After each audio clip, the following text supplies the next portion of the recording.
Bismillahirrahmanirrahim. Assalamu alaikum dear aspirant. Hope so all of you are fine and doing well. My name is Ishan Ali. आज मैं आपके लिए लेके आया हूँ डॉन न्यूज़पेपर से ओपिनियन का एनालिसिस पब्लिश हुए 15 जुलाई 2024 को। ये हैं जी एडिटोरियल जो कि मैं डिस्कस कर चुका हूँ। इस वीडियो के अंदर हम ओपिनियन पे बात करेंगे। सबसे पहली जी ओपिनियन है voting for change. Maliha Lodhi साहिबा लिखती हैं, जो कि फार्मर पाकिस्तान की तरफ से यूएस, यूके, यूएन के अंदर एम्बेसडर रह चुकी हैं। बात करती हैं कि पूरी दुनिया के अंदर 2024 जो है इसमें रिकॉर्ड मोर देन 70 कंट्री के अंदर इलेक्शन हुए हैं। जिस तरह जी पाकिस्तान के अंदर 8 फरवरी में हुए, जनवरी जो है उसमें ताइवान के अंदर, बांग्लादेश के अंदर, ठीक है, इल सिल्वाडोर के अंदर, इंडोनेशिया, रशिया में मार्च के अंदर हुए, यूक्रेन, मतलब सारे ये कंट्रियाँ इनके अंदर क्या हुए हैं 2024 के अंदर इलेक्शन देखने को मिले हैं। और नवंबर के अंदर जी इलेक्शन होने हैं अमेरिका के अंदर, ठीक है। इंडिया के अंदर भी आपने इलेक्शन होते हुए दिखाई दिए। और पूरी दुनिया के अंदर पाकिस्तान समेत जो लोगों के सेंटीमेंट है ना, वो इनकम्बेंसी का मतलब होता है गवर्नमेंट के अगेंस्ट है। पूरी दुनिया के अंदर इकोनॉमिक हार्डशिप आई है। इकोनॉमिक हार्डशिप जो है ये जी वोटर की जो चॉइस है ना उसको चेंज कर रही है। और दुनिया के अंदर एक हमें शिफ्ट देखने को मिल रहा है। एंटी इनकम्बेंसी सेंटीमेंट का मतलब है हुकूमत के अगेंस्ट जो है लोगों के जज्बात हैं। इकोनॉमिक हार्डशिप की वजह से जो लोगों की जो चॉइस है, जो वोटर की चॉइस है, वो डिफरेंट कंट्रीज़ में हमें डिफरेंट नज़र आ रही है। जो एक्सपेक्टेशन है उससे हट के जी वोट दिए जा रहे हैं। तो पूरी दुनिया के अंदर जो है इलेक्शन ट्रेंड की हम बात करेंगे। कहता है कि 70 से ज़्यादा कंट्री के अंदर दुनिया के अंदर इलेक्शन हो रहे हैं और 2024 एक हिस्टोरिक ईयर बन गया है। और कहता है कि इस ईयर के अंदर हमें चेंज नज़र आ रहा है। ख़ास तौर पे लोगों के जो सेंटीमेंट हैं गवर्नमेंट के अगेंस्ट होते जा रहे हैं कोविड-19 की वजह से और कुछ और फैक्टर की वजह से। जो इकोनॉमिक कंडीशन है वो अनडिज़ायरेबल है। कॉस्ट ऑफ लिविंग जो है ये जो बहुत ज़्यादा हो गई है, जिससे वोटर का बिहेवियर चेंज हो रहा है। एंटी इस्टेब्लिशमेंट सेंटीमेंट पैदा हो रहे हैं और जिससे कहता है कि जो वोटर हैं करंट इशू जो पैदा हुए हैं उसको ब्लेम इस्टेब्लिशमेंट को दे रहे हैं, ठीक है जी। तो ये आपके सामने ग्राफ है डिफरेंट कंट्रीज़ के अंदर जो है इलेक्शन नवंबर के अंदर यूएसए के अंदर एक्सपेक्टेड है, गाना के अंदर दिसंबर में है, मोज़म्बिक के अंदर अक्टूबर 9 में है। ये मैंने आपको बता ही दिए हैं। उसके अलावा जी आप जानते हैं इलेक्शन के लिए प्लानिंग की जाती है, ट्रेनिंग की जाती है, ठीक है। फिर जी पार्टीज़ को नॉमिनेट किया जाता है, रिज़ल्ट काउंट किए जाते हैं। फिर रिज़ल्ट के बाद रिव्यू के बाद जो है गवर्नमेंट जो है उसको पावर दे दी जाती है। और कहता है कि दुनिया के अंदर जो डेमोक्रेसी है ना वो डिक्रीज़ हो रही है। तकरीबन दुनिया में 8% ऐसे एरिया रह गए हैं जहाँ पे ट्रू डेमोक्रेसी है।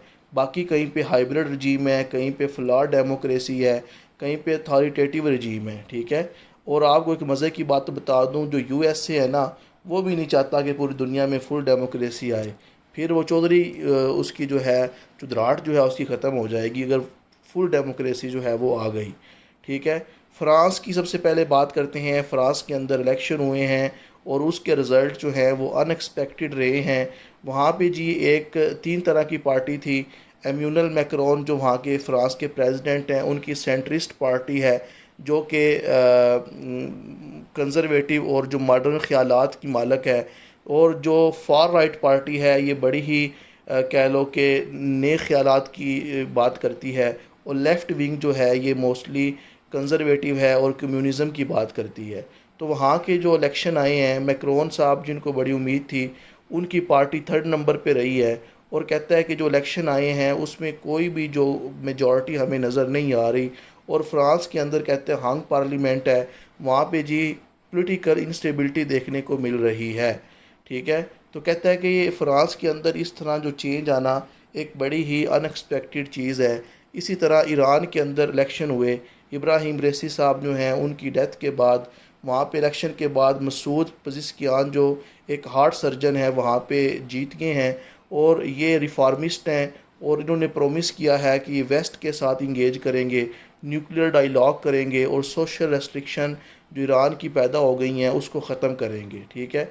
उसके अलावा जी इंडिया की बात करें तो वहाँ पे मोदी साहब जो हैं वो कहते थे कि इस बार 400 सीटें हमने निकालनी है, लेकिन कहता है कि मोदी की जो पक्की है ना हिंदुत्व आइडियोलॉजी का इस्तेमाल, इकोनॉमी को जो वो प्रोजेक्ट करता था लोगों ने उसको रिजेक्ट कर दिया है। ठीक है। तो वहाँ पे कहता है कि मोदी सरकार दोबारा पीएम बन गए हैं, लेकिन उन्होंने क्या किया है, अलायंस गवर्नमेंट बनाई है। ब्रिटेन की बात करती हैं आगे कि ब्रिटेन के अंदर लेबर पार्टी जो है उसकी विक्ट्री हुई है और कंजर्वेटिव पार्टी जो है उसका हार जाना एक बड़ी ही अनहोनी बात है। इसी तरह कहती है कि पब्लिक एंगर जो ख़ास तौर पे यूके के अंदर जो टोरी इकोनॉमिक मैनेजमेंट थी और वहाँ पे जो अस्टर्टी मीयर मीन के जो हम उन्होंने कहा था हम सादगी अप्लाई करेंगे, खर्चे कम करेंगे, उसको लेके कहता है कि वोटर जो है इकोनॉमी डिस्ट्रेस की वजह से उन्होंने जी कंजर्वेटिव पार्टी को वोट नहीं डाले। ठीक है। तो इस तरह कहता है कि दुनिया के अंदर जो शेप है ख़ास तौर पे लोगों की जो चॉइस है एज अ वोटर वो चेंज होती हुई दिखाई दे रही है। एंटी इनकम्बेंसी सेंटीमेंट जो गवर्नमेंट है करंट जो वहाँ पे थी उसके अगेंस्ट लोग हो गए हैं। ख़ास तौर पे कहता है कि वोटर का बिहेवियर इकोनॉमी डिस्ट्रेस की वजह से जो है वो ज़्यादा चेंज हुआ है। तो की फैक्टर सारे जो ये ऐसे रिजल्ट आ रहे हैं जो अनएक्सपेक्टेड है, इनके पीछे इकोनॉमी डिस्ट्रेस है। उसके अलावा जी दुनिया के अंदर पोलराइजेशन जो है वो बढ़ती जा रही है और पॉलिटिकल सिस्टम के अंदर जो फ्रेगमेंटेशन है वो देखने को मिल रही है। और उसके अलावा कहते हैं कि जो परसिस्टेंट पब्लिक डिस इंचेंटमेंट जो है इट मीन्स कि पब्लिक जो है उनके जो बेसिक राइट्स हैं उससे उनको महरूम किया जाता है, जिसकी वजह से जो इलेक्ट्रोलेट हैं वो वोलाटाइल हैं और वो चेंज चाहते हैं। उसके बाद ये दूसरा हमारे पास ओपिनियन है सर्वेलेंस सेंट्रल। सर्वेलेंस जो है इसका मतलब होता है निगरानी करना। जिस तरह जी आप जानते हैं कि जी जो हमारी इंटेलिजेंस एजेंसीज हैं उनको जी अलाउ कर दिया गया है कानूनी तौर पे कि वो जी under the umbrella of security के नाम पे वो जी मुल्क के अंदर किसी भी पर्सन की कॉल जो है वो रिकॉर्ड कर सकते हैं। उसके बेस पे जी इसके अंदर हम जो है वो डिस्कस करेंगे। फरीहा जो है ये कहती हैं कि नेशनल सिक्योरिटी के नाम पे जो हमने ये जो अम्ब्रेला है जिसके अंदर हर बंदे को जी ऑब्ज़र्व किया जाएगा, तो कहते हैं कि इसके ऊपर जो है काफ़ी लोग जो हैं वो क्वेश्चन भी उठा रहे हैं। कुछ लोग जो है इसको एक्सेप्ट नहीं कर रहे कि आप जो बेसिक ह्यूमन प्राइवेसी है उसको हार्ट कर रहे हैं। तो सबसे पहले जी बात करती हैं बैकग्राउंड में जो ऑडियो लीक केस हुआ था जिसमें आप जानते हैं जो बुशरा बीबी हैं और जो बुखारी साहब हैं उनके दरमियान जो तोशा खाना की ऑडियो लीक्स थी उसकी बेस पे केस चल रहा था और इस्लामाबाद हाई कोर्ट के अंदर इसको चैलेंज किया गया था कि जिन्होंने इस ऑडियो लीक्स को चुराया है ये एक अनलॉफुल जो है वो वे है। तो बाद में कहता है कि अब जो एक नया सेचुरी रिलेटेड जो आर्डर है वो पास हो गया है, तो ये कानूनी तौर पे अब इंटेलिजेंस एजेंसीज जो हैं उनको अलाउ कर दिया गया है कि वो सिक्योरिटी कंसर्न के लिए जो कॉल्स हैं वो रिकॉर्ड कर सकते हैं।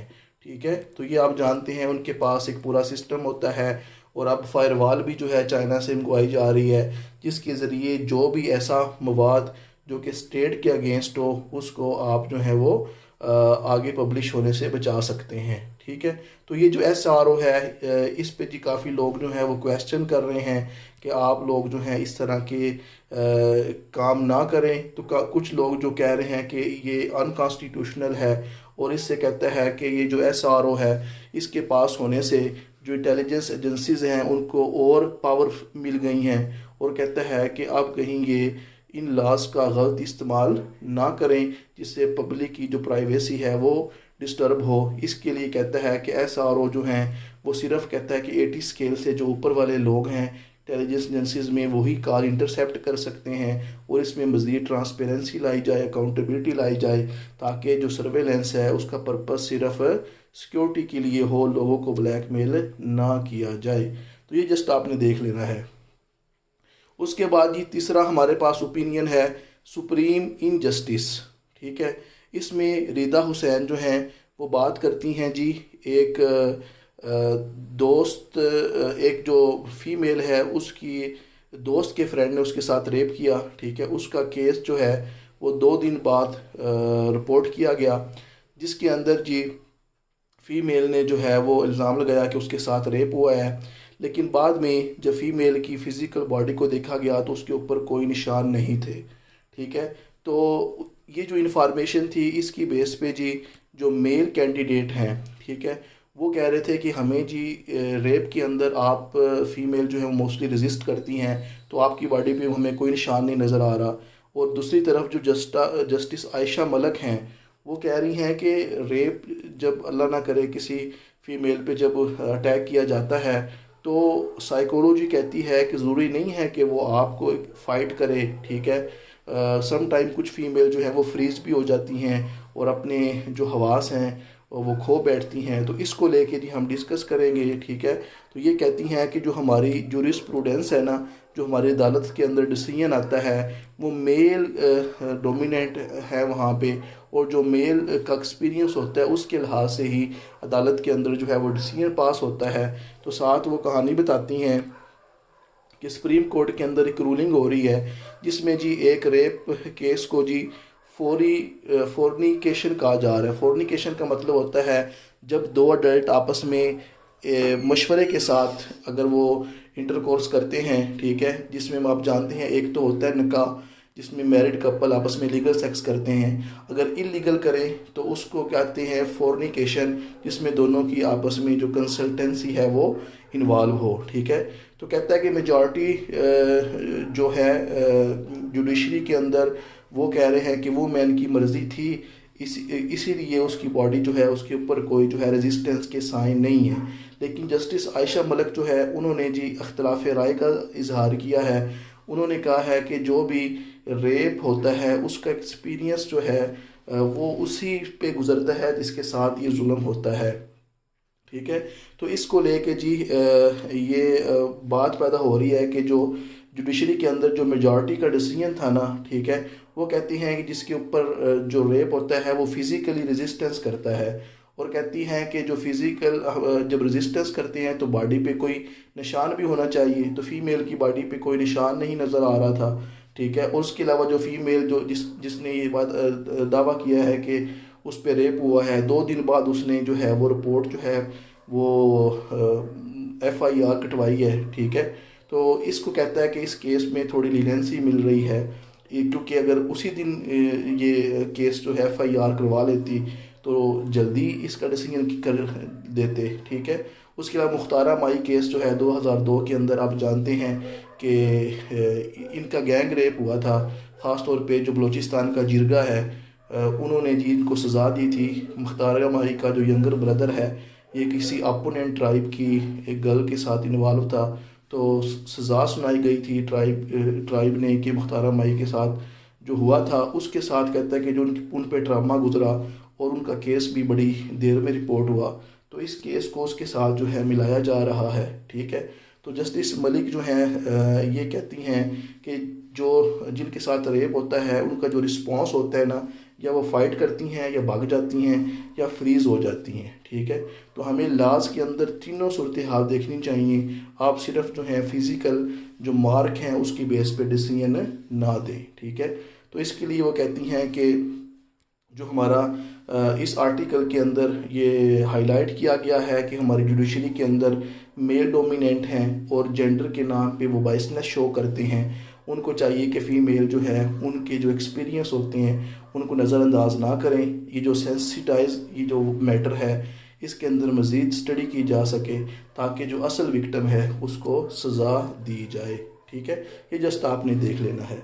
उसके बाद लास्ट वाला ओपिनियन है एम्प्लॉयमेंट पाथ, ठीक है।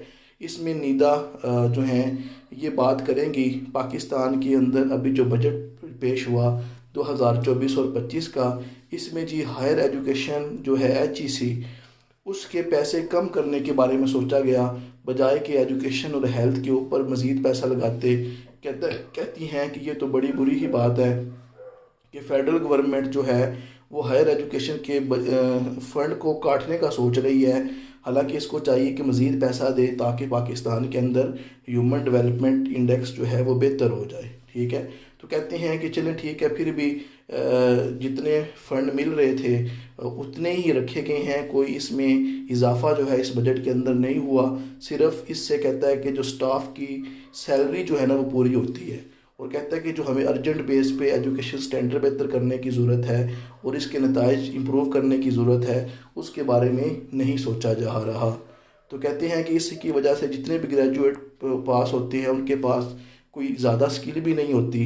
80 लाख पाकिस्तानी 2022 में जो हैं वो बाहर चले गए जॉब लेने के लिए, क्योंकि पाकिस्तान के अंदर जो है वो जॉब भी नहीं है। ठीक है, तो ये आप देख सकते हैं डिफरेंट जो इंजीनियर हैं, मेडिकल साइंस के लोग हैं, कंप्यूटर वाले लोग हैं, एग्रीकल्चर के हैं, तो ये लोग काफ़ी जो हैं वो बाहर मूव कर रहे हैं, क्योंकि पाकिस्तान के अंदर जो फ्रेश ग्रेजुएट हैं उनके लिए कोई अच्छी खासी अपॉर्चुनिटी नहीं है। ठीक है, तो ग्रेजुएट विया एम्प्लॉयमेंट की बात करती हैं कि पाकिस्तान के अंदर जो हायर इंस्टीट्यूशन है वो 1000 की तादाद में ग्रेजुएट्स जो हैं वो पैदा कर रहे हैं। तो उनके पास जॉब जब नहीं होती तो वो माइग्रेट जाते हैं और वर्क फोर्स में वो काम करते हैं, वहाँ जाके अपनी स्किल को इन्हेंस करते हैं। तो कहते हैं फिर जो उनके पास स्किल होती है वो जॉब मार्केट में मिसमैच करती है। तो इसको लेकर कहता है कि हमारा कुरिकुला जो है वो आउटडेटेड है, हमें ट्रेनिंग की ज़रूरत है।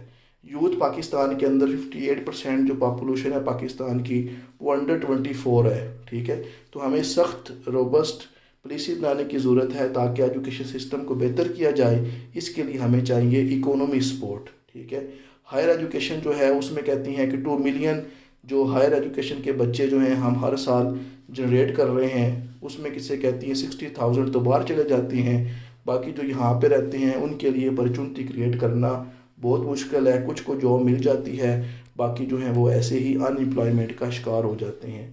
इसके लिए कहता है कि पाकिस्तान को चाहिए एम्प्लॉयमेंट जो है वो क्रिएट करे, जितने भी ग्रेजुएट्स हैं उनको इकोनॉमिकली सपोर्ट करें, और जो हमारे मेथड हैं टीचिंग के जो आउटडेटेड हो चुके हैं, पुराने हो चुके हैं, जो हमारा कुरिकुला इनएडिक्वेट है, करंट इकोनॉमिक डिमांड को सही तरह से नहीं समझता, इसमें जी इन्वेस्टमेंट की ज़रूरत है ताकि आप जो है अपना इंफ्रास्ट्रक्चर बेहतर करें, टेक्नोलॉजी का इस्तेमाल करें, मुल्क के अंदर इंडस्ट्री लगाएं ताकि जो जॉब्स हैं वो लोगों को दी जा सकें। 2025 का जो विजन है कहता है कि पाकिस्तान को जॉब क्रिएशन की ज़रूरत है और इसके लिए क्लियर स्ट्रेटजी है जो है उसकी इम्प्लीमेंटेशन की ज़रूरत है। इसके लिए आप जो हैं प्रोग्राम लेके आएँ और टैक्स जो जितनी भी कंपनीज़ हैं, ठीक है, उनको कहें कि वो ग्रेजुएट्स को हायर करें। और कहती हैं कि जितनी भी यूनिवर्सिटीज़ हैं उनको चाहिए कि एंटरप्रेन्योरशिप जो है इसके लिए जो है वो मौके दें ताकि स्टूडेंट्स जो हैं वो बिज़नेस में बढ़ चढ़ के हिस्सा लें। तो स्मॉल बिज़नेस जो हैं वो हमेशा एक अहम रोल अदा करते हैं जॉब क्रिएशन के अंदर। जो अमेरिका की एग्जांपल देती हैं कि वहाँ पे जो स्मॉल बिज़नेस है ना वो फ्रेश ग्रेजुएट को कम सैलरी पे हायर कर लेते हैं। जैसे ही उनकी जो स्किल्स हैं वो पॉलिश होती हैं तो वो बड़ी कंपनियों में चले जाते हैं। तो पाकिस्तान के अंदर भी कहते हैं कायदे आज़म ने जो इनिशिएट लिया था कि हमें स्मॉल बिज़नेस जो है वो क्रिएट करने की ज़रूरत है ताकि हमारी इकोनॉमिक डेवलपमेंट भी हो और फ्रेश ग्रेजुएट्स को जॉब्स मिल जाए। ठीक है, इसके लिए कहता है कि हमें एम्पावरमेंट करने की ज़रूरत है, ऐसे प्रोग्राम लॉन्च करने की ज़रूरत है जिससे इकोनॉमी जो हमारी डिक्लाइन है वो भी बेहतर हो और जॉब का मौका भी क्रिएट हो। ठीक है, इसके लिए आप स्ट्रेटजी जो है वो बनाएं, एंटरप्रेन्योरशिप लेके आएँ, जॉब क्रिएट करें, सस्टेनेबल इकोनॉमिक प्रोग्रेस लेके आएँ ताकि यूथ की जो पॉपुलेशन जो कि बड़े ही मायूस कुन हैं उनको जॉब दे के उनको भी खुश किया जा सके। और इसके लिए आपको जो एक्शन करने की ज़रूरत है इन राइट डायरेक्शन, सिर्फ बातों से काम नहीं बनेगा। तो ये थे जी आज के ओपिनियन, उम्मीद करता हूँ आपको अच्छे लगे होंगे। लाइक करें, सब्सक्राइब करें, कमेंट करें। मिलते हैं जी नेक्स्ट लेक्चर में, दुआओं में याद रखिएगा। अल्लाह हाफिज़।